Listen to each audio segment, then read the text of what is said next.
Sal de aquí ahora mismo o llamo a la policía. Las palabras de Miguel cortaron el silencio de la tarde como si fueran cristales rompiéndose contra el suelo. Mi propio hijo, parado en el umbral de la sala que yo mismo construí con estas manos arrugadas, me miraba con una frialdad que jamás pensé ver en sus ojos. A su lado, Alicia sonreía con esa ironía que tanto había aprendido a odiar en estos últimos meses. Una sonrisa que no llegaba a los ojos, calculada, cruel. Me quedé sentado en mi sillón desgastado, el mismo donde había visto crecer a este hombre que ahora me amenazaba. 72 años de vida me habían enseñado que las palabras más dolorosas siempre vienen de quienes más amamos. Pero también me habían enseñado algo más importante, que la paciencia y la observación son armas más poderosas que la ira. ¿Escuchaste lo que te dije, viejo? Miguel dio un paso hacia adelante, su voz más alta ahora, más agresiva. Alicia puso una mano en su brazo, no para calmarlo, sino para controlarlo. Conocía bien esa mirada. La había visto muchas veces cuando discutían en voz baja, pensando que yo no los escuchaba. Sin prisa, tomé mi teléfono celular del brazo del sillón. Mis dedos, aunque temblorosos, marcaron un número que conocía de memoria. Miguel frunció el ceño, confundido por mi calma. Alicia dejó de sonreír. «Doctor César», dije cuando la voz familiar contestó del otro lado. «Sí, soy Roberto Torres. ¿Puede proceder con la reintegración de posesión?» Una pausa. «Sí, doctor, es hora». El silencio que siguió fue ensordecedor. Miguel abrió la boca pero no salió sonido alguno. Alicia palideció como si hubiera visto un fantasma. Colgué el teléfono y lo coloqué nuevamente en su lugar, mis ojos nunca abandonando los de mi hijo. «Papá». Miguel murmuró, su voz repentinamente pequeña, infantil. «¿Qué acabas de hacer?» Me levanté despacio, sintiendo el peso de cada uno de mis años, pero también sintiendo algo que no había sentido en mucho tiempo: control. Esta era mi casa. Estas eran mis reglas. Y si mi hijo quería jugar con fuego, era hora de que aprendiera que su padre todavía sabía cómo encender la llama. La tarde caía sobre nuestra pequeña ciudad de San Miguel de Allende, y las sombras se alargaban por el patio que había pavimentado piedra por piedra durante mis años de juventud. El mismo patio donde Miguel había dado sus primeros pasos, donde había celebrado sus cumpleaños, donde María, mi esposa, había plantado las rosas que aún florecían cada primavera. Ahora ese mismo niño, convertido en un hombre de 45 años con deudas y ambiciones que no podía sostener, me miraba como si fuera un obstáculo a remover. Como si los años de sacrificio, las noches sin dormir trabajando en el taller para pagarle los estudios, las comidas que yo dejé de comer para que él pudiera cenar, no hubieran significado nada. «Papá, no puedes estar hablando en serio». Alicia finalmente encontró su voz, aunque sonaba quebrada. «Esta es nuestra casa también. Vivimos aquí. Cuidamos de ti». Las carcajadas que no salieron de mi garganta resonaron en mi mente. ¿Cuidar de mí? Durante meses había notado las miradas, los susurros, los papeles que aparecían y desaparecían de mi escritorio. Las llamadas que terminaban abruptamente cuando yo entraba a la habitación. Los favores que me pedían, siempre relacionados con firmas y documentos que nunca me dejaban leer completamente. «Doctor, ¿en cuánto tiempo puede ejecutarse?», pregunté al teléfono en la segunda llamada. Miguel se acercó, intentando arrebatarme el aparato, pero lo alejé con una mirada que había perfeccionado en 50 años de trabajo duro. «Entendido. Estaremos esperando». La realidad comenzaba a sentarse en sus rostros. Durante meses habían planeado esto, esperando el momento perfecto para deshacerse del viejo estorbo que les impedía vender la propiedad y saldar sus deudas. Habían subestimado al mecánico jubilado que conocía cada ley, cada truco, cada movimiento legal porque había pasado décadas lidiando con contratos, seguros y papeleos en su taller. El teléfono sonó. Era César confirmando que los documentos estaban en orden y que la notificación se entregaría en 2 horas. 2 horas para que se dieran cuenta de que el hombre al que habían tratado de engañar durante meses había estado 3 pasos adelante todo el tiempo. Miguel se dejó caer en el sofá, su rostro entre las manos. Alicia lo miraba con una mezcla de pánico y reproches. La tarde moría lentamente, y con ella, moría también la farsa que habían construido tan cuidadosamente. «Papá», Miguel susurró sin levantar la mirada, «podemos hablar de esto». Pero ya no había nada de qué hablar. Las palabras se habían agotado meses atrás, cuando decidieron que mi voz ya no importaba, que mis decisiones ya no tenían peso, que mi vida ya no tenía valor más allá del precio de esta propiedad. Mis manos temblaron ligeramente mientras sostenía la fotografía amarillenta de María. 47 años habían pasado desde que posamos juntos frente a esta misma casa, cuando las paredes aún olían a cemento fresco y las ventanas recién instaladas reflejaban nuestros sueños de juventud. Ella llevaba ese vestido azul que tanto le gustaba, y yo tenía las manos manchadas de grasa porque había venido directo del taller para la foto. Vamos a llenar esta casa de risas, Roberto me había dicho ese día, su mano descansando sobre su vientre donde Miguel crecía sin que nosotros lo supiéramos aún. Vamos a ser tan felices que los vecinos van a sentir envidia. Y lo fuimos. Durante años lo fuimos. Recordé las madrugadas levantándome a las 5 para abrir el taller Torres, el negocio que había construido tornillo por tornillo, cliente por cliente.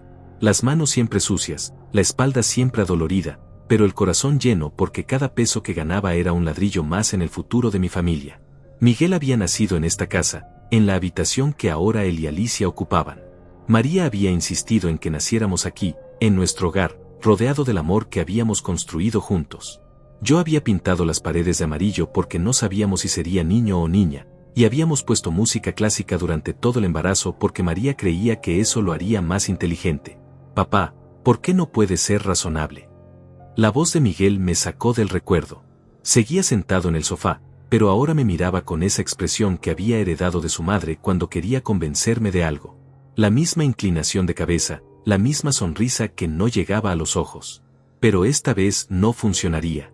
No después de lo que había descubierto. Cerré el álbum de fotografías y lo coloqué sobre la mesa de centro, justo donde siempre había estado. María solía hojearlo los domingos por la tarde, riéndose de lo jóvenes que nos veíamos, de lo ingenuos que éramos, de lo mucho que habíamos cambiado. ¿Recuerdas cuando te enseñé a manejar? Le pregunté a Miguel de repente. Su rostro se tensó, como si mis palabras fueran una trampa. Tenías 16 años y estabas tan nervioso que pusiste reversa en lugar de primera. Casi chocamos contra el portón. Papá, no es momento para. Tu madre se rió tanto ese día que se le salieron las lágrimas. Decía que eras igualito a mí cuando era joven. Torpe pero decidido. Mis ojos se llenaron de una tristeza que ya no intentaba ocultar. Ella estaría tan orgullosa de verte ahora. Alicia se movió incómoda en su lugar. Sabía que mis palabras tenían veneno, pero también tenían verdad. Y la verdad siempre dolía más. María había muerto hace 5 años, un martes por la mañana mientras regaba sus rosas. Un infarto silencioso que se la llevó mientras yo estaba en el taller, sin darme la oportunidad de despedirme, sin permitirme sostener su mano una última vez. Miguel había llorado en el funeral, pero después de eso, sus visitas se volvieron mecánicas, obligatorias, como si cumpliera con un deber más que con amor. Trabajé 48 años en ese taller, continué, mi voz más firme ahora. 48 años levantándome antes del amanecer, volviendo a casa cuando ya había oscurecido. ¿Sabes por qué lo hacía, Miguel? Él no respondió, pero Alicia puso una mano en su rodilla, como si le diera fuerzas para lo que venía. Lo hacía porque cada motor que reparaba, cada auto que arreglaba, era un día más de universidad para ti. Era un libro más, una oportunidad más, un futuro mejor del que yo había tenido. Me levanté despacio, sintiendo el peso de los años pero también la fuerza de las convicciones. Vendí mi camioneta para pagar tu carrera. Empeñé el reloj de mi padre para costear tu graduación. Tu madre cosía hasta las 2 de la mañana para que tuvieras ropa nueva cada semestre. El silencio llenó la habitación como agua estancada. Podía escuchar el tic-tac del reloj de pared que María había comprado en nuestro 10º aniversario, el mismo reloj que ahora marcaba los minutos que faltaban para que llegara la notificación. Y ahora, susurré, ahora quieres echarme de la casa que construí con estas manos para venderla y pagar tus deudas de juego. Miguel se puso pálido. Alicia abrió la boca para protestar, pero levané una mano que les indicó silencio. Creías que no me había dado cuenta, ¿verdad? Creías que el viejo Roberto ya no tenía ojos para ver, oídos para escuchar. Una sonrisa amarga cruzó mi rostro. Pero yo conocí a tu madre durante 50 años, Miguel. Aprendí a leer cada gesto, cada silencio, cada mentira envuelta en buenas intenciones. La tarde se oscurecía afuera, y las primeras luces de la calle comenzaban a encenderse. Pronto llegaría el doctor César con los papeles. Pronto terminaría esta farsa que había durado demasiado tiempo. La conversación había comenzado 3 meses atrás, en una tarde de domingo que ahora entendía había sido cuidadosamente planeada. Miguel y Alicia habían llegado con pastel de chocolate, mi favorito, y habían puesto esa sonrisa que reservaban para las ocasiones especiales. Alicia había preparado café en la cocina mientras Miguel se sentaba a mi lado, más cerca de lo que había estado en años. Papá, hemos estado pensando, había comenzado, su voz suave, casi tierna. Ya no deberías vivir solo en esta casa tan grande. Es demasiado trabajo para ti, demasiada responsabilidad. Yo había seguido leyendo mi periódico, pero mis oídos estaban completamente atentos. En 72 años de vida había aprendido que las conversaciones más peligrosas siempre comenzaban con palabras dulces. Mira este lugar, Alicia había añadido, haciendo un gesto amplio con las manos. Es hermoso, papá Roberto, pero requiere mucho mantenimiento. El jardín, las goteras del techo, la instalación eléctrica que ya está vieja. Todo eso es muy estresante para una persona de tu edad. Habían estado observando la casa con ojos de tasador, no de familia. Yo lo había notado durante semanas, como Miguel medía las habitaciones con la mirada, como Alicia tomaba fotos para recordar los momentos familiares, como ambos preguntaban sobre las escrituras, los documentos, los papeles importantes que guardaba en mi escritorio. Nosotros podemos encargarnos de todo, Miguel había continuado, su mano posándose en mi hombro con una familiaridad forzada. Podemos vivir aquí y cuidarte como te mereces. Ya no tendrías que preocuparte por nada. Cocinaríamos para ti, nos encargaríamos de las cuentas, de las reparaciones, de todo. La palabra todo había resonado en mi mente como una campana de alarma. En mi experiencia, cuando alguien quería encargarse de todo, generalmente significaba que querían quitarte todo. Incluso podríamos renovar un poco, Alicia había añadido, sus ojos brillando con una emoción que ahora reconocía como avaricia. Modernizar la cocina, cambiar los pisos, hacer que esta casa luzca como se merece. Tú solo tendrías que relajarte y disfrutar. Pero yo había construido esta casa. Conocía cada grieta, cada sonido, cada rincón que necesitaba atención. No era descuido o vejez lo que hacía que algunas cosas estuvieran desgastadas. Era la pátina del tiempo, la huella de una vida bien vivida, las marcas de amor que María y yo habíamos dejado en cada superficie. No sé, había respondido ese día, fingiendo considerarlo. Esta casa tiene muchos recuerdos. Tu madre y yo. Mamá ya no está, papá, Miguel había interrumpido, su voz más firme ahora. Y ella querría que fueras feliz, que estuvieras bien cuidado. No querría verte luchando solo con todas estas responsabilidades. Era curioso cómo invocaban la memoria de María para justificar algo que ella habría detestado. Mi esposa había amado esta casa con cada fibra de su ser. Había elegido personalmente cada planta del jardín, había pintado cada pared, había pulido cada manija de las puertas hasta que brillaran como espejos. Podemos empezar despacio, Alicia había sugerido, sirviendo el café en las tazas de porcelana que María reservaba para las visitas importantes. Tú sigues en tu habitación, nosotros nos instalamos en la habitación de huéspedes. Gradualmente, te vas acostumbrando a que estemos aquí. Gradualmente. Esa palabra debería haber sido otra señal de alarma. Los depredadores siempre atacan gradualmente, ganando la confianza de su presa antes del golpe final. Y si algo te pasa, Miguel había añadido, bajando la voz como si hablara de algo sagrado, nosotros ya estaremos aquí para cuidarte. No tendrás que ir a un asilo o depender de extraños. El asilo. Ahí estaba la amenaza disfrazada de preocupación. La imagen del viejo abandonado, solo, sin familia que lo visite, muriendo entre desconocidos mientras sus hijos venden su patrimonio y gastan su herencia. Pero yo tenía amigos. Tenía al doctor César, que había sido cliente de mi taller durante 20 años. Tenía a Octavio, mi antiguo socio, que venía a jugar dominó todos los jueves. Tenía a la señora Dolores, mi vecina, que me traía tamales cada viernes y se aseguraba de que estuviera bien. No estaba solo. Nunca había estado solo. Pero ellos necesitaban que yo me sintiera solo para que su plan funcionara. Está bien, había dicho finalmente, viendo cómo sus rostros se iluminaban con triunfo contenido. Pueden mudarse, pero gradualmente, como dijeron. Esa noche, después de que se fueron, había llamado al doctor César. Roberto, ¿estás seguro de lo que me pides?, había preguntado el abogado. Completamente seguro, doctor. Quiero que prepare todos los documentos, pero no los presente todavía. Esperemos a ver qué tan lejos están dispuestos a llegar. Ahora, 3 meses después, mientras Miguel y Alicia me miraban con pánico creciente, sabía que había tomado la decisión correcta. Habían mostrado sus verdaderos colores, y esos colores eran tan oscuros como había temido. El teléfono sonó nuevamente. Era César confirmando que vendría en persona a entregar la notificación. En 1 hora y media, esta pesadilla terminaría, y mi casa volvería a ser realmente mía. La primera semana después de que se mudaran había sido como caminar en arenas movedizas. Todo parecía normal en la superficie, pero cada paso me hundía más profundo en una trampa que apenas comenzaba a comprender. Miguel y Alicia habían llegado con sus maletas y sonrisas, transformando mi rutina de décadas en algo irreconocible. «Papá, déjanos preparar el desayuno», Alicia había dicho esa primera mañana, quitándome la cafetera de las manos con una suavidad que ocultaba firmeza. «Tú solo siéntate y relájate. Ya es hora de que te consientan un poco».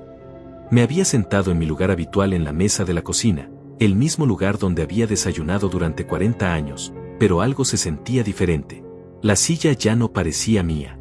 La mesa ya no era mi territorio. Había comenzado a sentirme como un huésped en mi propia casa. «El café está muy cargado», papá Miguel había comentado, probando la taza que Alicia me había servido. «El doctor dice que deberías reducir la cafeína. No es bueno para tu corazón a tu edad». ¿Cuándo había hablado Miguel con mi doctor? Yo no recordaba haberle dado permiso para hablar sobre mi salud con nadie. Pero cuando intenté preguntar, Alicia había cambiado el tema rápidamente, hablando sobre los planes para el jardín y cómo podrían mejorarlo. Las llaves habían sido lo siguiente. Una mañana desperté y las llaves de mi auto ya no estaban en el pequeño plato junto a la puerta, donde las había puesto cada noche durante los últimos 20 años. «¿Dónde están mis llaves?», había preguntado durante el desayuno. Miguel y Alicia habían intercambiado una de esas miradas que se habían vuelto demasiado frecuentes, esas miradas que hablaban un idioma secreto que yo no entendía. «Papá, hemos estado pensando», Miguel había comenzado, usando ese tono que había perfeccionado para sonar razonable. «Tal vez sea mejor que nosotros manejemos cuando necesites ir a algún lado. Tus reflejos ya no son los de antes, y no queremos que te pase algo». «Mis reflejos están perfectos», había protestado. «Manejo desde los 16 años sin un solo accidente». «Lo sabemos, papá, pero las cosas cambian. La vista, los reflejos, la concentración. Es normal a tu edad». Alicia había puesto una mano en mi brazo, ese gesto que parecía cariñoso pero que se sentía como una cadena. «Solo queremos protegerte». Protegerme. Esa palabra se había convertido en el justificante para todo. Protegerme del esfuerzo de cocinar. Protegerme del estrés de manejar. Protegerme de la responsabilidad de pagar las cuentas. Protegerme de tomar mis propias decisiones. El correo había sido siguiente. Un día me di cuenta de que ya no llegaba a mi buzón. Cuando pregunté, Miguel me explicó que habían puesto un cambio de dirección temporal para organizarlo mejor. ¿Organizarlo mejor?, había preguntado, sintiendo como la preocupación se transformaba en alarma. «Sí, papá.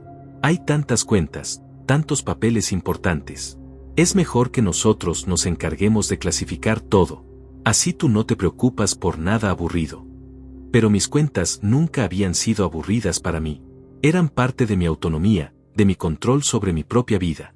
Cada factura pagada era una confirmación de mi independencia, cada cheque firmado era una declaración de que aún tenía poder sobre mi destino. ¿Y mi pensión?, había preguntado, mi voz más tensa de lo que pretendía. «Tranquilo, papá. Todo se deposita en tu cuenta como siempre. Solo que ahora nosotros nos encargamos de que se pague todo a tiempo. Es más eficiente así». Eficiente. Otra palabra que había comenzado a odiar. Mi vida no necesitaba ser eficiente. Necesitaba ser mía.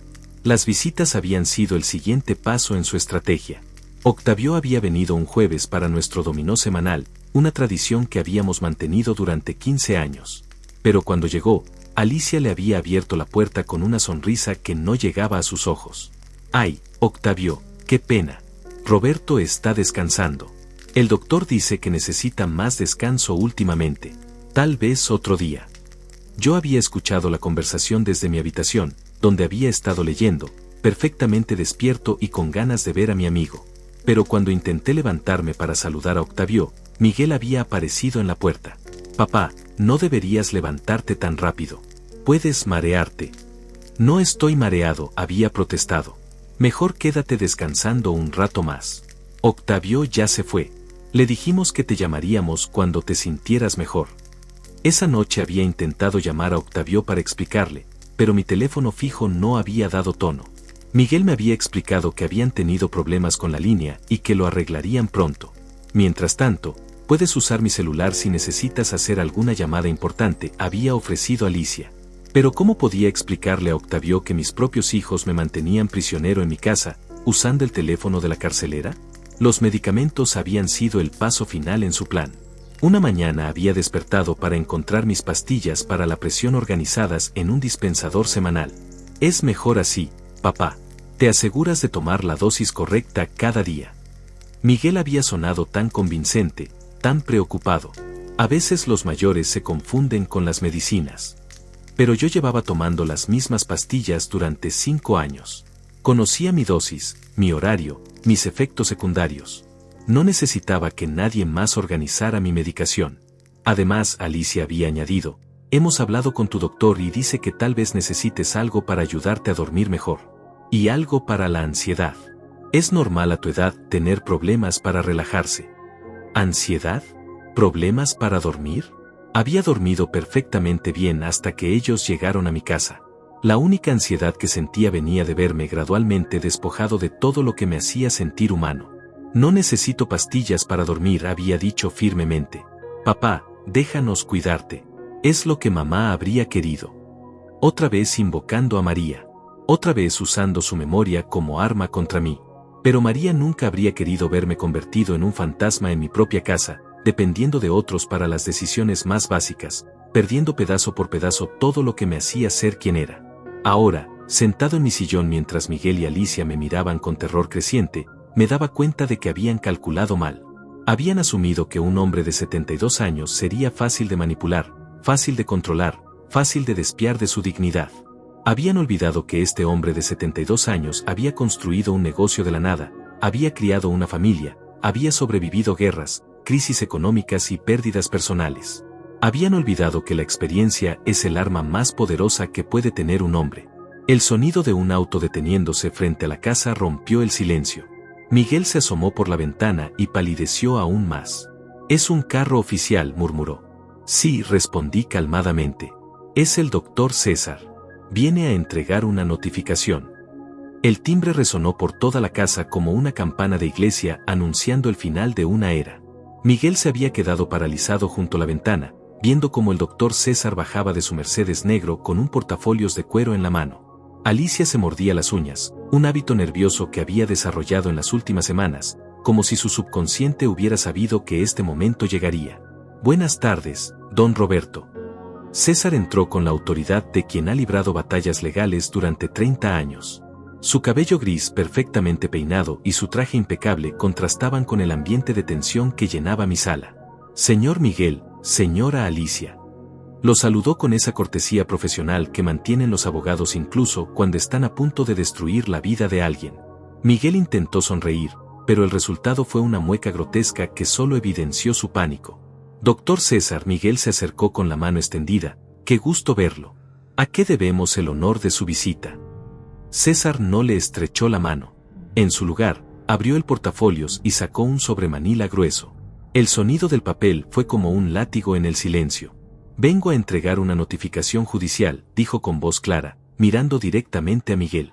«Proceso de reintegración de posesión número 2024-A785, promovido por el señor Roberto Torres Hernández contra Miguel Torres Morales y Alicia Vega de Torres». Alicia se dejó caer en el sofá como si las piernas no pudieran sostenerla más.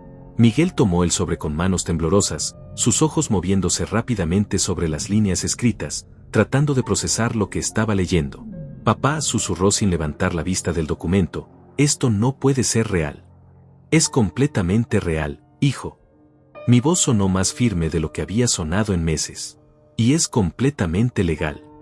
César se aclaró la garganta y comenzó a leer. «Por medio de la presente se notifica que tienen un plazo de 72 horas para desalojar voluntariamente la propiedad ubicada en calle de los Robles número 247, Colonia San Miguel, siendo propietario único y legítimo el señor Roberto Torres Hernández, según escritura pública número 1847 del notario público 23 de esta ciudad. Pero nosotros vivimos aquí». Alicia finalmente encontró su voz, aunque sonaba quebrada. «Hemos estado cuidando de él. Esta es nuestra casa también». Señora Vega, César la miró por encima de sus lentes, ustedes nunca han tenido derechos legales sobre esta propiedad. Han estado viviendo aquí por tolerancia del propietario, quien ahora revoca dicha tolerancia. Durante todo este intercambio, yo había permanecido sentado en mi sillón, observando cómo se desmoronaba el castillo de naipes que habían construido. Pero mi silencio no era pasivo. Era el silencio de quien ha planeado cada movimiento, de quien conoce el final de la partida antes de que los otros jugadores se den cuenta de que ya han perdido. Pero papá, Miguel se acercó a mí, el documento aún en sus manos. Podemos hablar de esto. Podemos arreglar cualquier malentendido. No hay malentendido, Miguel. Me levanté despacio, sintiendo como cada uno de mis 72 años se acomodaba en su lugar como piezas de un rompecabezas. Hay una revelación. César sonrió ligeramente. Conocía esta parte de la historia, la parte que Miguel y Alicia aún no sabían que yo sabía. Revelación. Alicia se puso de pie, su rostro transformándose de la preocupación a algo que se parecía más a la ira. ¿De qué estás hablando, Roberto? Era la primera vez en meses que me llamaba por mi nombre en lugar de papá Roberto. La máscara finalmente se había caído. Háblales de Octavio, le dije a César. El abogado asintió y sacó otro documento de su portafolios. El señor Octavio Ramírez, antiguo socio comercial del señor Torres, ha proporcionado evidencia documentada de las conversaciones que ustedes mantuvieron con agentes inmobiliarios, en las cuales discutían la venta de esta propiedad una vez que lograran que el señor Torres firmara un poder notarial. El color desapareció completamente del rostro de Miguel. Alicia retrocedió como si hubiera visto una serpiente. También tenemos grabaciones, continué, mi voz ganando fuerza con cada palabra, de sus conversaciones telefónicas donde discutían cómo conseguir que yo firmara documentos sin leer el contenido completo. Grabaciones donde planeaban declararme incompetente mentalmente si no cooperaba. Eso no es cierto, Miguel balbuceó, pero su voz no tenía convicción. No es cierto. Saqué mi teléfono celular, el mismo que ellos pensaban que apenas sabía usar. ¿Quieres que reproduzca la conversación del martes pasado donde Alicia le dice a su hermana que, el viejo estorbo, pronto sería historia? Alicia abrió la boca pero no salió sonido alguno. Su rostro había pasado del pánico a algo que se parecía más al terror puro.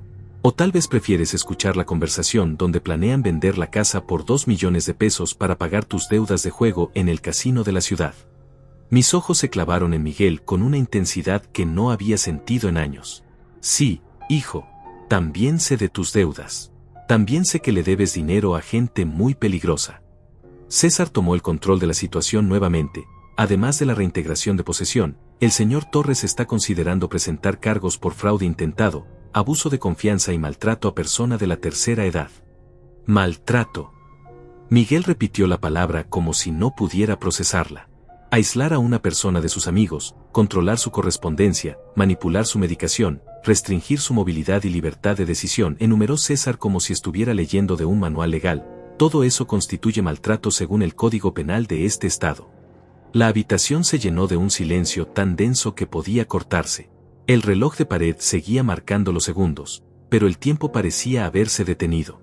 Miguel miraba el documento en sus manos como si fuera una sentencia de muerte. Alicia se había sentado nuevamente, su rostro entre las manos. Tienen 72 horas, repetí, mi voz ahora completamente firme. 72 horas para sacar sus pertenencias y devolver todas las llaves. Después de eso, cualquier presencia en esta propiedad constituirá invasión de domicilio. Papá, por favor. Miguel finalmente levantó la vista, y por un momento vi al niño que había sido, al niño que solía correr hacia mí cuando llegaba del trabajo, al niño que me llamaba su héroe. No puede hacer esto. Somos familia. La familia no se traiciona, Miguel. Las palabras salieron de mi garganta como cristales rotos. La familia no miente. La familia no roba. La familia no planea deshacerse de quienes ama cuando se vuelven inconvenientes. César cerró su portafolios con un sonido seco. Mi trabajo aquí está terminado. Buenos días. Después de que se fue, los tres nos quedamos en un silencio que parecía eterno. Afuera, el mundo seguía girando, pero adentro de mi sala, 3 vidas acababan de cambiar para siempre. La noche que siguió a la notificación fue la más silenciosa que había vivido en mi casa en décadas. Miguel y Alicia se habían encerrado en su habitación después de la visita del doctor César, y yo podía escuchar sus voces elevándose en discusiones desesperadas que se filtraban a través de las paredes que yo mismo había construido. No intentaba escuchar, pero las palabras llegaban hasta mí como ecos de una pesadilla que finalmente tocaba a su fin. Me senté en mi escritorio de roble, el mismo donde había manejado las finanzas del taller durante 40 años, donde había firmado contratos importantes, donde había tomado decisiones que afectaron el destino de mi familia. Esta vez, las decisiones que tomaba serían igualmente trascendentales, pero por razones completamente diferentes. Abrí el cajón inferior derecho, aquel que había mantenido cerrado con llave durante los últimos 6 meses. Dentro estaba todo lo que necesitaba: copias de documentos, grabaciones, fotografías, recibos. La evidencia de una traición que había comenzado mucho antes de que ellos se mudaran a mi casa. La primera carpeta contenía los estados de cuenta bancarios que había estado monitoreando en secreto. Miguel había estado usando mi tarjeta de débito para hacer retiros pequeños pero frecuentes. 50 pesos aquí, 100 allá, cantidades tan mínimas que yo no las habría notado si no hubiera estado específicamente buscándolas. En 6 meses, había sustraído casi 15,000 pesos de mi cuenta. La segunda carpeta era aún más reveladora. Octavio había hecho un trabajo excepcional documentando las visitas de Miguel y Alicia a la inmobiliaria Torres Hermanos en el centro de la ciudad. Fotografías tomadas desde su auto, fechas, horas, incluso copias de los documentos que habían solicitado, avalúos de propiedad, estudios de mercado, análisis de zonificación. Todo lo necesario para vender una casa que no les pertenecía. Sabía que algo andaba mal cuando empezaron a preguntar sobre las escrituras, había dicho Octavio cuando me trajo la evidencia hace 2 semanas. Un hijo que se preocupa por el bienestar de su padre no necesita conocer el valor comercial exacto de la propiedad familiar. Octavio había sido más que mi socio en el taller. Había sido mi amigo, mi confidente, el hermano que nunca tuve. Cuando María murió, él había estado ahí. Cuando cerré el taller, él me había ayudado a organizar todo. Y cuando Miguel comenzó a comportarse de manera extraña, Octavio había sido el primero en notar las señales de alarma. Roberto, ese muchacho anda en problemas serios, me había advertido hace 3 meses. Luis, mi primo que trabaja en el casino, me dice que Miguel debe mucho dinero a gente que no acepta excusas. En ese momento había preferido no creerle. Miguel era mi hijo, mi sangre, el producto de décadas de sacrificio y amor. Pero las dudas habían empezado a crecer como maleza en mi mente. La tercera carpeta contenía las grabaciones. Había instalado un pequeño dispositivo en el teléfono de la casa, algo que había aprendido a hacer durante mis años reparando sistemas de comunicación en el taller. No me enorgullecía de espiar a mi propia familia, pero la supervivencia a veces requiere medidas desesperadas. La grabación más devastadora era de hace 2 semanas. Alicia hablando con alguien llamado Patricia, presumiblemente su hermana. El viejo está más terco de lo que pensábamos. Sigue preguntando por sus llaves, por su correo, por sus amigos. Miguel dice que tenemos que acelerar el proceso. ¿Y si no quiere firmar los papeles? Tenemos un plan B. Mi cuñado conoce a un doctor que puede declarar incompetencia mental por síntomas de demencia. Es costoso, pero vale la pena. Una vez que tenga el poder notarial, la casa prácticamente es nuestra. ¿Y después qué van a hacer con él? Hay residencias muy buenas para personas de su edad. Lugares donde estará bien cuidado, y nosotros podremos hacer nuestra vida sin cargas. Cargas. Así era como me veían. Como una carga que había que remover. Esa noche había llorado por primera vez desde el funeral de María. No lágrimas de autocompasión, sino lágrimas de duelo por el hijo que había creído tener, por la familia que pensé que había construido, por los sueños que se desmoronaban como castillos de arena. Pero las lágrimas habían durado solo una noche. Al día siguiente había comenzado a planear mi defensa. La cuarta carpeta contenía documentos legales que había estado preparando en secreto con el doctor César. No solo la reintegración de posesión, sino algo mucho más completo, una declaración de patrimonio actualizada, un testamento nuevo que excluía completamente a Miguel y Alicia, y un fideicomiso que destinaría mis bienes a organizaciones benéficas después de mi muerte. Roberto, ¿estás seguro de esto?, había preguntado César cuando le expliqué mis intenciones. Es tu hijo, después de todo. Doctor, un hijo que planea robar a su padre y encerrarlo en un asilo para quedarse con su patrimonio ya no es un hijo. Es un extraño con mi apellido. La quinta y última carpeta era la más dolorosa. Contenía fotografías de Miguel a lo largo de los años, su primer día de escuela, sus graduaciones, su boda, momentos familiares que ahora me parecían manchados por la traición. Pero también contenía algo más, investigaciones sobre sus deudas reales. No eran solo las deudas del casino. Miguel había pedido préstamos usando mi nombre como referencia, había usado mi reputación en la comunidad para conseguir créditos que no podía pagar. Había hipotecado su futuro y el mío sin consultarme, contando con que la herencia cubriría todo. A través de contactos en el banco donde había manejado mis cuentas durante 30 años, había descubierto que Miguel debía casi 400,000 pesos a diversas instituciones. Dinero suficiente para destruir la reputación de toda la familia Torres si no se pagaba pronto. Pero esa ya no era mi responsabilidad. Yo había cumplido mi parte como padre, lo había criado, educado, dado todas las herramientas necesarias para hacer su propia vida. Las decisiones que había tomado como adulto, las deudas que había contraído, las traiciones que había planeado, todo eso era responsabilidad suya. Cerré las carpetas y las coloqué nuevamente en el cajón. Mañana por la mañana las llevaría al banco para depositarlas en mi caja de seguridad. Evidencia que permanecería protegida sin importar lo que Miguel y Alicia intentaran hacer en sus últimas 72 horas en mi casa. Me levanté del escritorio y caminé hacia la ventana de mi habitación. La calle estaba tranquila, iluminada por las lámparas que el municipio había instalado el año pasado. Era la misma vista que había contemplado durante décadas, pero esta noche se veía diferente. Se veía como el comienzo de algo nuevo, como el primer día del resto de mi vida. En la habitación contigua, las voces habían cesado. Tal vez finalmente habían entendido la magnitud de lo que habían perdido. Tal vez estaban planeando su siguiente movimiento. Ya no importaba. Yo había jugado todas mis cartas, y había ganado la partida más importante de mi vida, la partida por mi dignidad. Mañana comenzaría el proceso de reconstruir mi vida sin ellos. Sería doloroso, solitario a veces, pero sería auténtico. Sería mío. Por primera vez en meses, dormí profundamente y sin pastillas. La mañana del segundo día amaneció con una frialdad que se extendía más allá del clima otoñal. Había despertado temprano, como siempre, pero esta vez no había café preparado en la cocina, no había voces fingiendo normalidad, no había la rutina forzada que Miguel y Alicia habían impuesto durante meses. Solo el silencio puro de una casa que finalmente volvía a respirar. Me preparé mi café como lo había hecho durante décadas antes de que llegaran, fuerte, sin azúcar, en la taza de cerámica que María me había regalado en nuestro 20º aniversario. Mientras el agua hervía, escuché movimientos en la habitación que habían ocupado. Pasos apresurados, voces susurrantes, el sonido de cajones abriéndose y cerrándose con urgencia. Estaban empacando.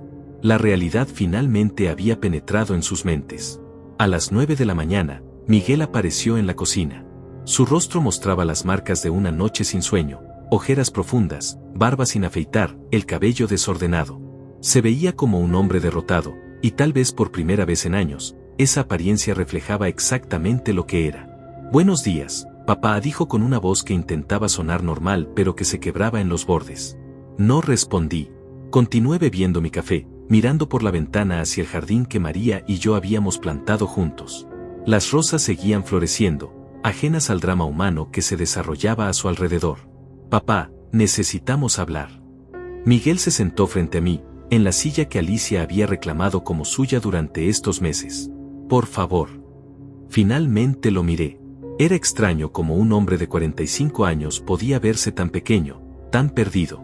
Durante un momento, apenas un momento, sentí el impulso de consolarlo como había hecho cuando era niño y venía llorando después de una pesadilla. Pero las pesadillas de los adultos no se curan con abrazos y palabras dulces. Se curan con consecuencias. ¿Sobre qué quieres hablar, Miguel? Mi voz sonaba extrañamente calmada, incluso para mí. Sobre todo esto. Sobre el malentendido. Sobre la familia. Se inclinó hacia adelante, sus manos unidas en un gesto que parecía de súplica. «Papá, nunca quisimos lastimarte. Nunca. Nunca». Dejé la taza sobre la mesa con más fuerza de la necesaria. ¿Planear vender mi casa sin mi conocimiento no es lastimarme? ¿Aislarme de mis amigos no es lastimarme? ¿Declararme incompetente mentalmente no es lastimarme? Sus ojos se abrieron con sorpresa. Todavía no entendía completamente cuánto sabía, cuánto había documentado, cuán preparado había estado para este momento. Lo de la casa, solo estábamos explorando opciones. Pensamos que tal vez un lugar más pequeño sería mejor para ti. Y pensaron que 2 millones de pesos serían mejores para ustedes. Miguel palideció. ¿Cómo? ¿Cómo lo sé? Me levanté, sintiendo una energía que no había tenido en meses. Porque a diferencia de lo que ustedes creían, no soy un viejo senil que no entiende lo que pasa a su alrededor. Sé de tus deudas, Miguel. Sé del dinero que robaste de mi cuenta. Sé de los préstamos que pediste usando mi nombre. Sé todo. Se hundió en la silla como si mis palabras fueran golpes físicos. Papá, las deudas, puedo explicártelo todo. Fue mala suerte, malas decisiones. Pero podemos arreglarlo juntos. ¿Juntos? La palabra salió de mi boca como una carcajada amarga. Como cuando planearon declararme incompetente si no cooperaba. Como cuando Alicia le dijo a su hermana que yo era una carga que había que remover. Miguel abrió la boca, pero no salió sonido alguno. La red de mentiras que habían tejido finalmente se había desenmarañado completamente. Papá, por favor, finalmente susurró. Somos familia. No, Miguel. Una familia se apoya, se protege, se ama. Lo que ustedes hicieron no tiene nada que ver con familia. Tiene que ver con codicia, con manipulación, con traición. Alicia apareció en el umbral de la cocina, cargando una maleta. Su rostro mostraba una mezcla de ira y desesperación que la hacía verse completamente diferente a la mujer dulce y preocupada que había interpretado durante meses. Roberto dijo, y su voz tenía un filo que nunca había mostrado antes. Espero que estés satisfecho con tu venganza. ¿Venganza? Me volví hacia ella, sintiendo como la ira subía por mi garganta como lava. ¿Proteger mi propia casa es venganza? ¿Defender mi dignidad es venganza? Nos estás echando a la calle. Nos estás destruyendo la vida por unos malentendidos. Los malentendidos no se planean durante meses, Alicia. Los malentendidos no involucran abogados para declarar incompetencia mental. Los malentendidos no incluyen conversaciones sobre deshacerse del viejo estorbo, punto. Su rostro cambió de color. Finalmente entendía que sus palabras privadas ya no eran privadas. ¿Escuchaste? Comenzó a decir. Escuché todo. Grabé todo. Documenté todo. Caminé hacia ella, manteniendo la distancia pero proyectando toda la autoridad que había acumulado en 72 años de vida. Creían que estaban engañando a un viejo tonto. Se engañaron a sí mismos. Miguel se puso de pie abruptamente. Papá, todavía podemos arreglar esto. Podemos ir a terapia familiar. Podemos hablar con un mediador. No tienes que destruir nuestra relación por esto. Miguel, dije, mi voz ahora completamente firme. Nuestra relación se destruyó el día que decidiste que tu padre era un obstáculo para tus planes en lugar de una persona que merecía respeto. El timbre de la puerta interrumpió el tenso silencio. Miré mi reloj, las 10 de la mañana. Puntual como siempre. Debe ser Octavio, dije, caminando hacia la puerta. Le pedí que viniera a acompañarme mientras ustedes terminan de empacar. Abrí la puerta y ahí estaba mi viejo amigo, con su sonrisa tranquila y sus ojos que habían visto demasiado mundo como para sorprenderse por cualquier cosa. Buenos días, Roberto. ¿Cómo van las cosas? Van como tenían que ir, Octavio. Pasa, por favor. Octavio entró y saludó con un gesto cortés pero frío a Miguel y Alicia. No había hostilidad en su comportamiento, solo la distancia que se mantiene con personas que han perdido el derecho al respeto. ¿Necesitan ayuda para cargar algo al auto?, preguntó con la cortesía mecánica que se ofrece a extraños. No, gracias, Miguel respondió rápidamente. Podemos solos. Durante la siguiente hora, Octavio y yo nos sentamos en la sala mientras Miguel y Alicia llevaban sus pertenencias al auto. No hablamos mucho. No era necesario. Su presencia era suficiente para recordarme que no estaba solo, que había personas en mi vida que me valoraban por quien era, no por lo que podían obtener de mí. A las 11:30, Miguel apareció con la última maleta. Se detuvo en el umbral de la sala, mirándome con una expresión que mezclaba dolor, ira y algo que podría haber sido arrepentimiento. Papá, dijo, sé que no me vas a perdonar ahora, pero espero que algún día. Miguel, lo interrumpí, poniéndome de pie. Algún día entenderás que lo que hice hoy no fue por venganza. Fue por justicia. Y tal vez, solo tal vez, eso te ayude a convertirte en el hombre que tu madre esperaba que fueras. Se quedó ahí por un momento más, como si esperara que yo cambiara de opinión, que corriera hacia él y le dijera que todo había sido una terrible equivocación. Pero los días de rescatar a Miguel de las consecuencias de sus propias decisiones habían terminado. Adiós, papá, susurró finalmente.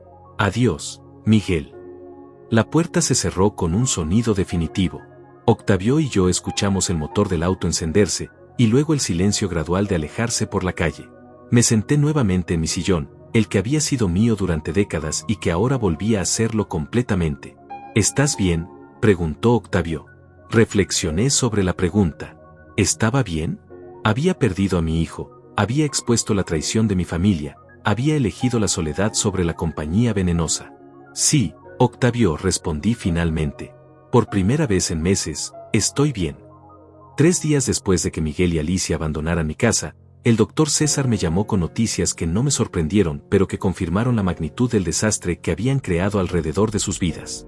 Su voz sonaba grave cuando me explicó lo que había descubierto en sus investigaciones. Roberto, la situación de tu hijo es peor de lo que pensábamos, comenzó sin preámbulos.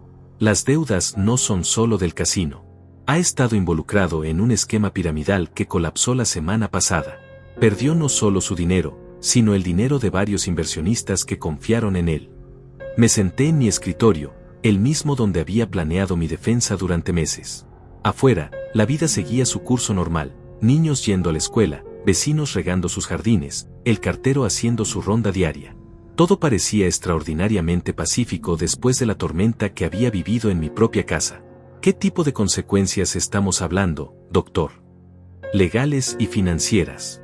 Hay al menos 4 demandas civiles en su contra, y la fiscalía está considerando cargos criminales por fraude. El banco ya ejecutó la hipoteca de su departamento. Están viviendo en un hotel barato en las afueras de la ciudad. Una parte de mí, la parte que había sido padre durante 45 años, sintió una punzada de dolor al imaginar a Miguel y Alicia reducidos a una habitación de hotel, enfrentando las consecuencias de sus decisiones. Pero era un dolor distante, como el que se siente por un conocido que ha tenido mala suerte, no el dolor visceral que debería sentir un padre por su hijo. Hay más, Roberto. Alicia presentó una demanda contra ti ayer. Eso sí me sorprendió. ¿Una demanda? ¿Por qué motivo? Alega que la echaste de la casa sin causa justificada, que había un acuerdo verbal para que vivieran ahí permanentemente, y que tu decisión les causó daños emocionales y económicos. César hizo una pausa. Es una demanda sin fundamento legal, pero puede ser molesta. Me recosté en mi silla, casi riéndome de la audacia.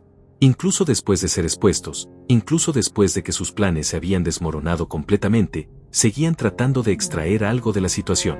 ¿Qué necesita para defendernos de eso, doctor? Nada que no tengamos ya. Las grabaciones, los documentos, toda la evidencia que recopilaste. Cualquier juez que revise el caso verá inmediatamente que ellos fueron los agresores, no las víctimas. Esa tarde, Octavio vino a jugar dominó como habíamos hecho durante 15 años antes de que Miguel y Alicia interrumpieran nuestra rutina. Se sentó en su lugar habitual en la mesa de la cocina, barajando las fichas con la familiaridad de décadas de amistad. ¿Sabes algo de ellos?, me preguntó mientras repartía las fichas. César me contó que están en un hotel. Al parecer, las cosas han empeorado desde que se fueron. Octavio asintió gravemente. Mi primo Luis del casino me dice que Miguel debe dinero a gente muy seria. Gente que no acepta excusas ni planes de pago. Jugamos en silencio durante varios minutos, el familiar clic de las fichas llenando el espacio entre nosotros. Era un sonido reconfortante, un recordatorio de que algunas cosas permanecían constantes incluso cuando el mundo se tambaleaba. ¿Te arrepientes de algo?, preguntó Octavio de repente. Reflexioné sobre la pregunta mientras estudiaba mis fichas. Me arrepiento de no haber visto las señales antes. Me arrepiento de haber sido tan ingenuo. Pero no me arrepiento de haberlos echado. Era lo único que podía hacer para conservar mi dignidad. Algunas personas dirán que fuiste muy duro con tu propio hijo. Algunas personas no conocen toda la historia, respondí, colocando una ficha en la mesa. Y algunas personas confunden ser padre con ser víctima. Una semana después, la señora Dolores, mi vecina, tocó a mi puerta con una expresión preocupada en el rostro. Llevaba en las manos un periódico local que no había visto. Roberto, ¿has visto esto?, me preguntó, extendiéndome el diario abierto en la sección de noticias locales. El titular decía, empresario local arrestado por estafa piramidal. Debajo había una fotografía de Miguel siendo escoltado por policías, las manos esposadas detrás de la espalda. Su rostro mostraba una mezcla de vergüenza y desesperación que me resultó extrañamente familiar. Leí el artículo completo. Miguel había sido arrestado en el hotel donde se hospedaba, acusado de estafar a 14 inversionistas por un total de 1.2 millones de pesos. Los inversionistas eran gente trabajadora de nuestra comunidad, un maestro de primaria, una enfermera del hospital local, un mecánico como yo había sido, familias que habían confiado en el apellido Torres para invertir sus ahorros. ¿Sabías que esto iba a pasar?, preguntó Dolores, sentándose en mi sala. Sabía que tenía problemas financieros serios. No sabía que había arrastrado a tanta gente inocente. La gente está hablando, Roberto. Algunos dicen que debiste haberlo ayudado, que como padre tenías la responsabilidad de salvarlo de esto. Dolores había sido mi vecina durante 20 años. Había conocido a Miguel desde que era adolescente, había compartido cenas familiares con nosotros, había llorado en el funeral de María. Su opinión importaba para mí. Dolores, si yo hubiera vendido mi casa para pagar sus deudas, como ellos planeaban, ¿crees que eso lo habría convertido en mejor persona?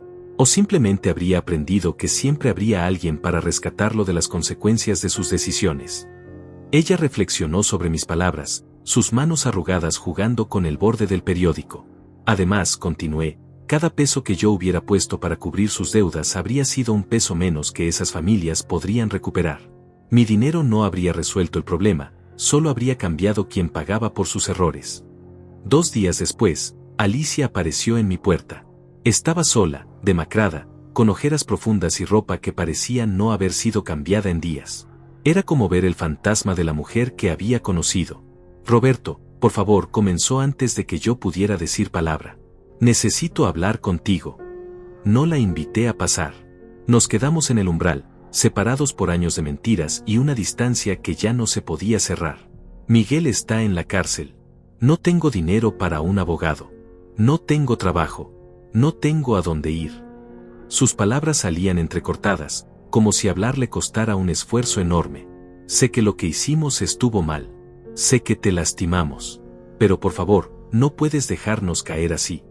La miré durante largo tiempo, esta mujer que había compartido mi mesa durante meses, que había dormido bajo mi techo, que había planeado robarme mi hogar y mi dignidad. Alicia, dije finalmente, hace 3 meses me dijiste a tu hermana que yo era un viejo estorbo que había que remover. Planeaste declararme incompetente mental. Planeaste vender mi casa y encerrarme en un asilo.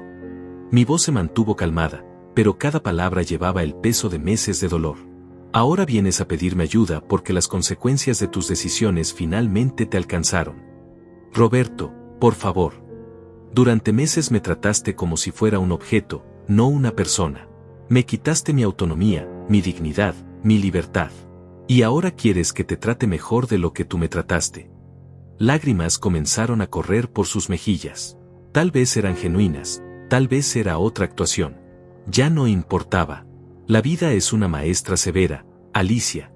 Primero da el examen, después enseña la lección. Comencé a cerrar la puerta. Espero que aprendas algo de esto. Roberto, por favor. No puedes ser tan cruel. Me detuve en el umbral, mi mano en la manija de la puerta. Cruel. La palabra salió de mi boca con una mezcla de incredulidad y tristeza.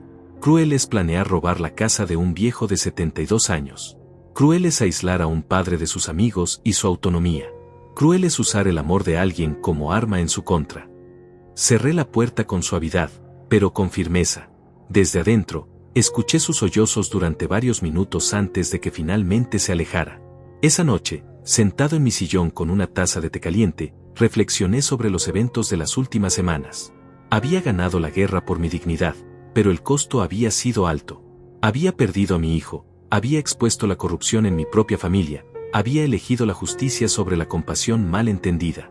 Pero por primera vez en meses, cuando miré alrededor de mi sala, todo lo que veía me pertenecía realmente.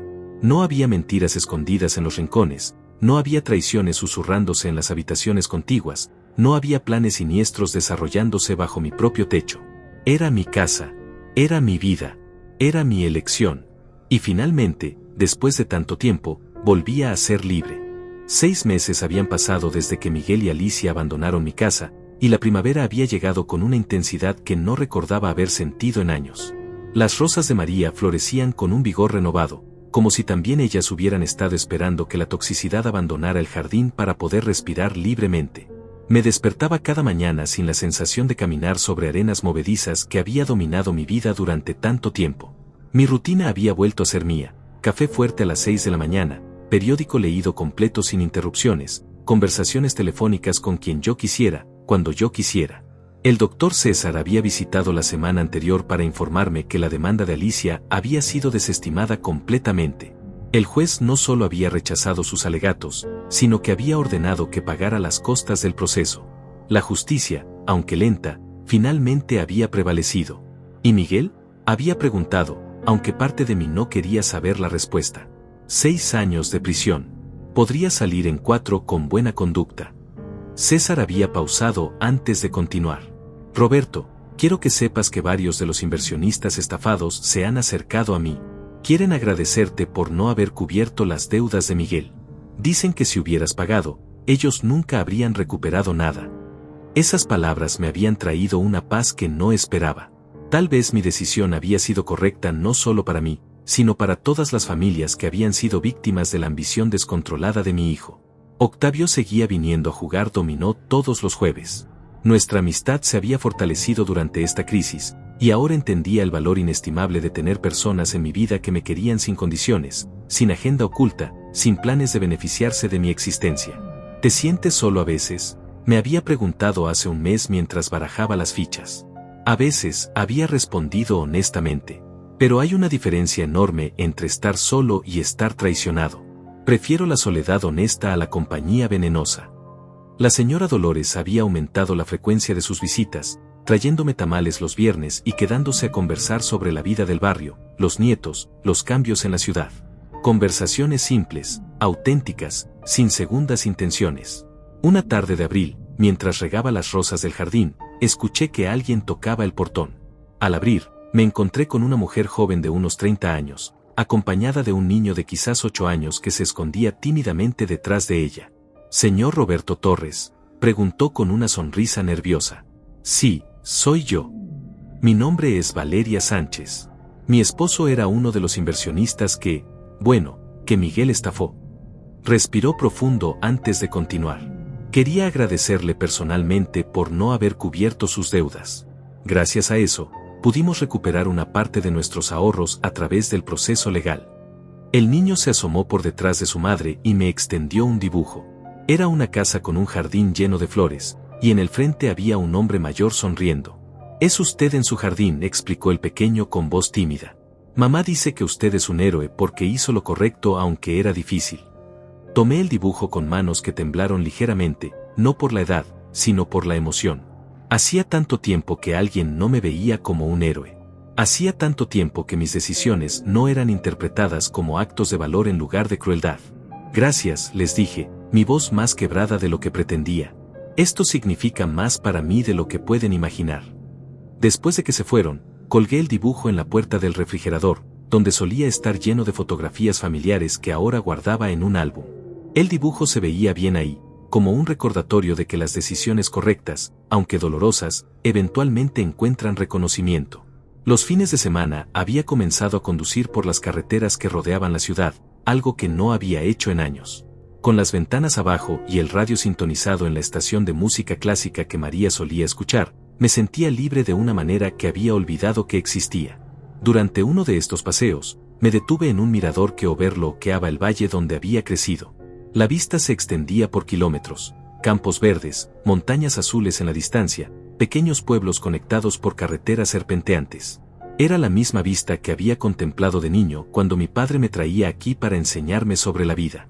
«Mijo», me había dicho mi padre hace más de 60 años, «en la vida vas a enfrentar momentos donde tendrás que elegir entre lo fácil y lo correcto. Siempre elige lo correcto, aunque te duela. El dolor de hacer lo correcto se cura con el tiempo. El dolor de hacer lo incorrecto te persigue para siempre». Ahí, sentado en mi auto con el viento acariciando mi rostro, entendí que había honrado las enseñanzas de mi padre. Había elegido lo correcto aunque me doliera. Había protegido mi dignidad aunque el costo fuera la pérdida de mi hijo. Hace una semana, había tomado una decisión que habría parecido imposible 6 meses atrás.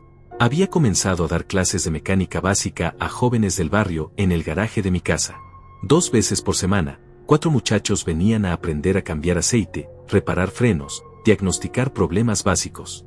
Don Roberto me había dicho uno de ellos, Gilberto, un joven de 16 años cuyos padres trabajaban en la fábrica textil, ¿por qué nos enseña gratis? Porque alguien me enseñó a mí cuando era joven, había respondido.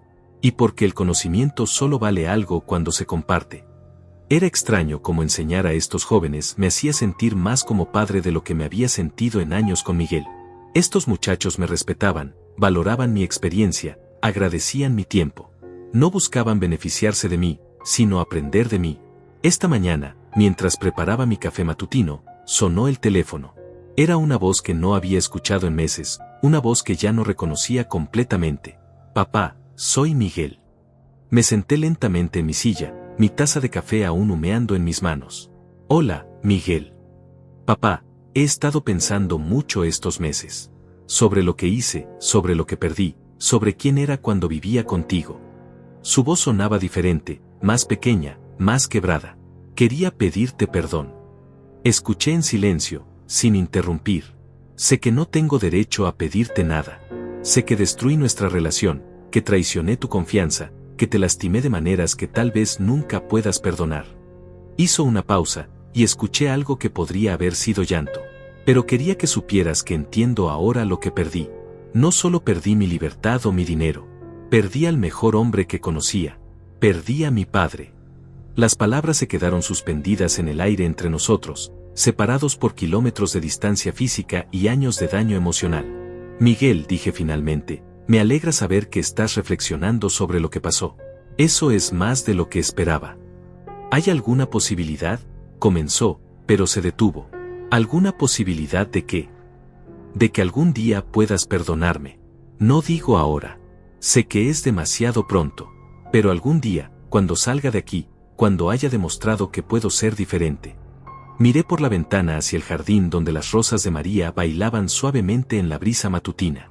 La vida era demasiado corta para cargar odio permanente, pero también era demasiado preciosa para permitir que fuera envenenada nuevamente por quienes ya habían demostrado su verdadera naturaleza.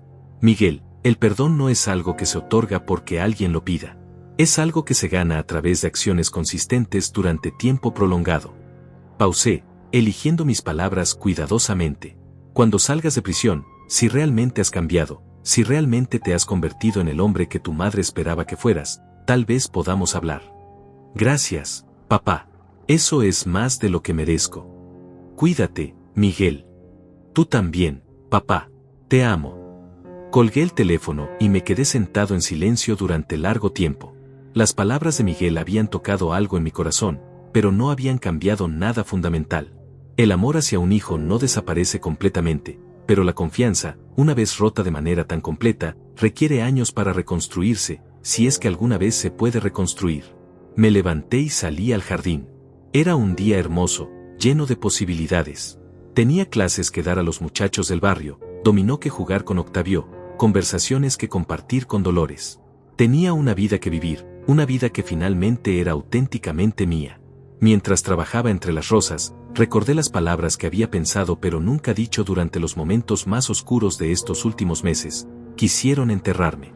Olvidaron que soy raíz. No me habían enterrado. Al contrario, había florecido. Había encontrado una fuerza que no sabía que poseía, una dignidad que pensé que había perdido, una paz que creí que nunca volvería. La casa estaba en silencio a mi alrededor, pero no era el silencio pesado y amenazante de los meses pasados. Era el silencio reconfortante de un hogar en paz, de una vida bien vivida, de decisiones difíciles pero correctas. Me senté en mi sillón, el mismo donde había comenzado esta historia hace meses, y levanté mi taza de café hacia la fotografía de María que permanecía en su lugar de honor sobre la chimenea. Lo hice, mi amor, susurré. Protegí lo nuestro. Mantuve nuestra dignidad intacta. Y por primera vez desde su muerte, sentí que ella sonreía. Si conoces a alguien que ha pasado por algo similar, comparte esta historia. Y si fuiste tú quien vivió esta experiencia, ahora es tu turno de levantar la cabeza. La dignidad no se negocia, el respeto no se mendiga, y nunca es demasiado tarde para elegir tu propia libertad sobre las cadenas doradas que otros quieren ponerte. Tu vida es tuya. Protégela. 1 año y medio después, mientras ordenaba los papeles de mi escritorio para el notario que vendría por la tarde, Encontré una carta que había llegado hace 3 días pero que no había tenido el valor de abrir. El remitente era claro: Penitenciaría Estatal, seguido del número de recluso de Miguel. La abrí lentamente, preparándome para más súplicas o justificaciones, pero lo que encontré me sorprendió. Era una carta diferente, escrita con una caligrafía que parecía más cuidadosa, más reflexiva. Papá, no escribo para pedirte nada. Escribo para contarte que terminé mi bachillerato aquí adentro. También estoy tomando un curso de carpintería. El instructor dice que tengo manos hábiles, como las tuyas. Dice que podría trabajar en construcción cuando salga, empezar desde abajo, ganarme la vida honestamente. Continué leyendo. Miguel me contaba sobre las cartas que había escrito a cada una de las familias que había estafado, pidiendo perdón sin esperar respuesta. Me contaba sobre las noches en vela reflexionando sobre las decisiones que lo habían llevado ahí, sobre la terapia grupal donde había comenzado a entender la diferencia entre explicar sus acciones y justificarlas. He pensado mucho en lo que me dijiste sobre ganar el perdón a través de acciones. Cuando salga, no iré a buscarte inmediatamente. Primero necesito demostrarme a mí mismo que puedo ser la persona que debí ser siempre. Tal vez en unos años, si he logrado construir algo con mis propias manos, algo honesto, tal vez entonces pueda tocar a tu puerta. Doblé la carta y la guardé en el cajón donde mantenía los documentos importantes. Era una carta que leería nuevamente en el futuro, cuando quisiera recordar que las personas pueden cambiar, aunque sea tarde, aunque sea desde el fondo de un abismo. El notario llegó puntualmente a las 4. Era un hombre joven, eficiente, que había manejado la documentación de la venta de mi casa con profesionalismo admirable. ¿Está seguro de esta decisión, don Roberto?, me preguntó mientras yo firmaba los últimos documentos. Completamente seguro. La casa se había vendido por una suma considerable, más de lo que había esperado. Una familia joven con 3 niños pequeños la había comprado, emocionados por el jardín amplio y las habitaciones espaciosas. Verlos recorrer la propiedad con ojos soñadores me había recordado a María y a mi 40 años atrás, llenos de planes y esperanzas. ¿Y cuándo se muda al nuevo lugar? El próximo fin de semana. Ya tengo todo empacado. No era completamente cierto. Había donado la mayoría de los muebles a familias necesarias del barrio. Lo único que me llevaría serían las fotografías, algunos libros, las herramientas de mi antiguo taller, y las rosas que había trasplantado cuidadosamente a macetas grandes. Mi nuevo hogar era una casa pequeña en las afueras de la ciudad, cerca de las montañas donde solía ir de niño con mi padre. Tenía un taller adjunto donde había decidido abrir una pequeña escuela de oficios para jóvenes sin recursos. La venta de la casa familiar me había dado los fondos necesarios para equipar el taller y vivir cómodamente el resto de mis días. Es un proyecto hermoso, había comentado César cuando le expliqué mis planes. Tu padre estaría orgulloso. Después de que el notario se fue, caminé por las habitaciones vacías una última vez. En el dormitorio principal, donde María y yo habíamos compartido tantos años, las paredes mostraban las marcas rectangulares donde habían colgado nuestras fotografías. En la cocina, el lugar en la mesa donde ella solía sentarse aún parecía guardar su presencia. Pero no sentía nostalgia dolorosa. Sentía gratitud. Esta casa había cumplido su propósito.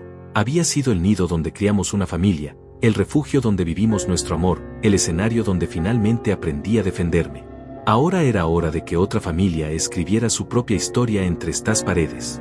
Octavio llegó con su camioneta para ayudarme con las últimas cajas. Habíamos decidido que se mudaría cerca de mi nueva casa, en un departamento que había encontrado a solo 10 minutos de distancia.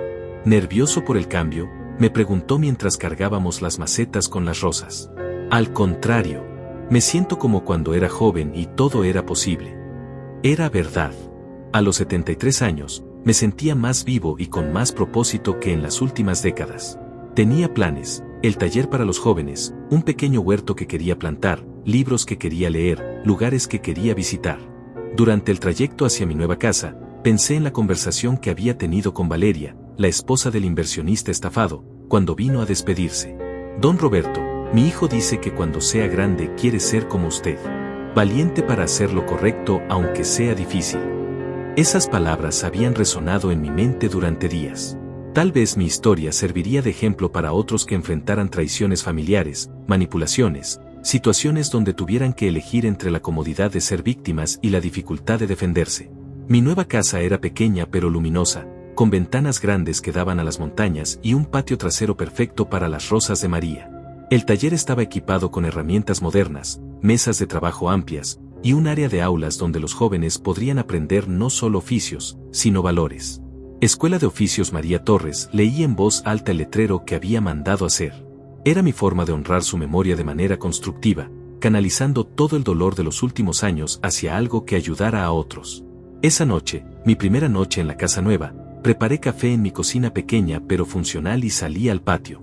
Las rosas se veían extrañas en sus macetas, pero sabía que pronto se adaptarían. Las plantas, como las personas, pueden florecer en nuevos lugares si se les da el cuidado adecuado. Recibí una llamada de Gilberto, uno de los muchachos a quienes había estado enseñando mecánica. Don Roberto, ¿es cierto que va a abrir una escuela de oficios? Así es, Gilberto. Y tú serás uno de mis primeros estudiantes, si quieres. Sí quiero.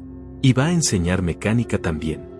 Mecánica, carpintería, electricidad básica, plomería. Todo lo que un joven necesita para ganarse la vida honestamente. Después de colgar, me quedé contemplando las estrellas que se veían más brillantes aquí, lejos de las luces de la ciudad. Era extraño cómo la vida podía dar vueltas tan inesperadas. Había comenzado este capítulo como una víctima de la traición de mi hijo, y lo terminaba como maestro de una nueva generación.